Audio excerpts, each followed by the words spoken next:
नमस्कार, मैं हूं अनिकेत दीक्षित और आप देख रहे हैं आजचर न्यूज की खास पेशकश द ब्रेकिंग ग्राउंड। क्या आपने कभी सोचा है कि दुनिया का धार्मिक नक्शा अगले कुछ दशकों में कैसा होगा? एक ऐसी दुनिया जहां सबसे बड़ा धर्म बदल सकता है और भारत जैसे देश में आबादी का समीकरण पूरी तरह उलट पुलट हो सकता है।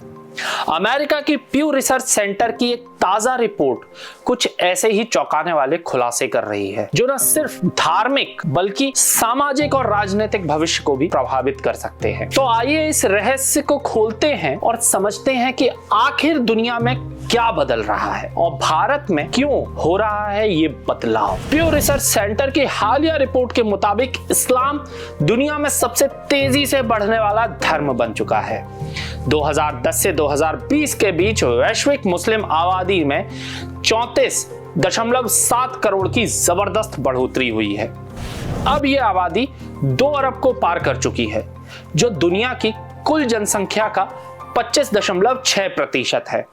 दूसरी ओर ईसाई धर्म, जो अभी भी दुनिया का सबसे बड़ा धर्म है, इसकी आबादी में सिर्फ 12.2 करोड़ की बढ़ोतरी हुई है और इसका हिस्सा 30.6% से घटकर 28.8% रह गया है। हिंदू धर्म की बात करें तो इसकी वैश्विक हिस्सेदारी स्थिर रही, लेकिन भारत में हिंदुओं का प्रतिशत थोड़ा कम हुआ है।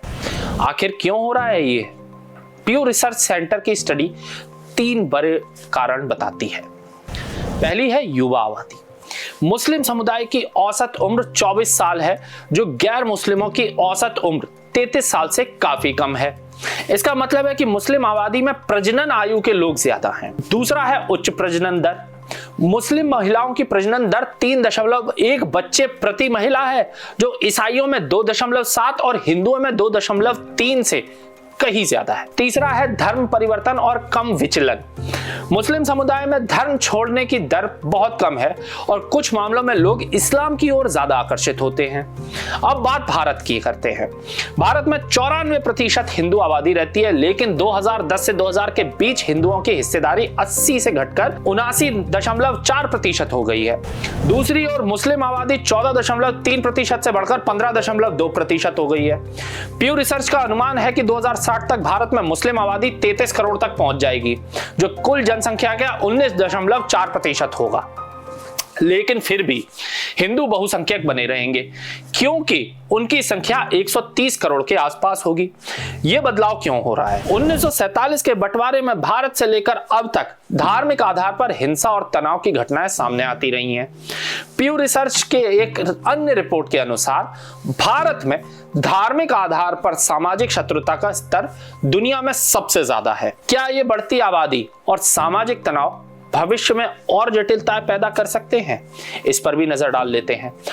तो वैश्विक स्तर पर देखें तो इस्लाम की तेजी से वृद्धि सिर्फ भारत तक सीमित नहीं है। एशियाई प्रशांत क्षेत्र, इसमें 120 करोड़ मुस्लिम रहते हैं और मध्य पूर्व और उत्तरी अमेरिका में 41.4 करोड़। उत्तरी अमेरिका में मुस्लिम आबादी 52% की दर से बढ़ रही है, जो ज्यादा प्रवास के कारण है।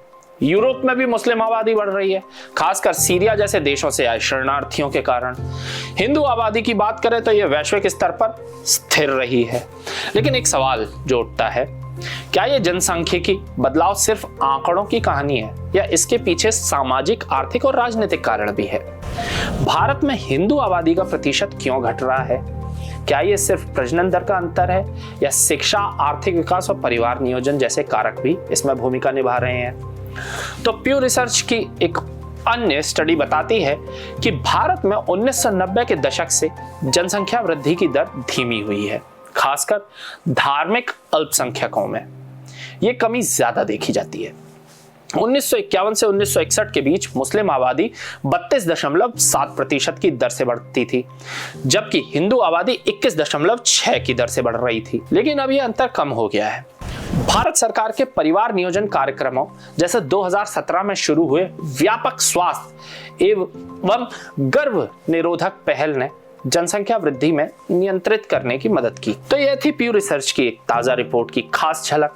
लेकिन अब सवाल आप पर छोड़ता हूं, क्या यह बदलता धार्मिक नक्शा भारत और दुनिया के सामाजिक ताने बाने को प्रभावित करेगा? क्या बढ़ती मुस्लिम आबादी और हिंदू आबादी की स्थिरता या मामूली कमी भविष्य में राजनीतिक और सामाजिक समीकरण बदल देगी? और सबसे बड़ा सवाल, क्या ये आंकड़े सिर्फ जनसंख्या की कहानी बयान करते हैं या इनके पीछे गहरे सामाजिक और आर्थिक कारण छिपे हैं? अपनी राय हमें कमेंट सेक्शन में जरूर बताएं। मैं मिलूंगा आपसे एक नए एपिसोड में, तब तक लेता हूं आपसे इजाजत। जुड़े रहे आचरण न्यूज के साथ। देश दुनिया की सभी खबरें देखने के लिए जुड़े रहिए आचरण न्यूज से। आचरण न्यूज, हर कदम आपके साथ।